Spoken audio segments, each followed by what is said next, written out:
รถบรรทุกข้าวตกครับดินมันพังต้องแมคโครมาดันรถเกี่ยวดึงถนนมันซิครับ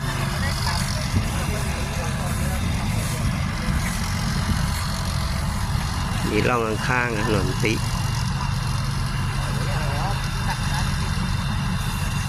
เอารถปูนตรงไปเลย เอารถปูนตรงถนนไว้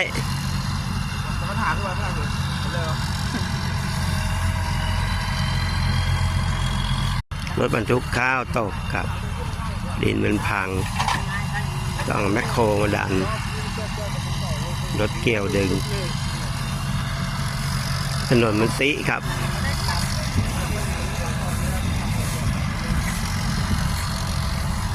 มีร่องข้างๆถนนซิ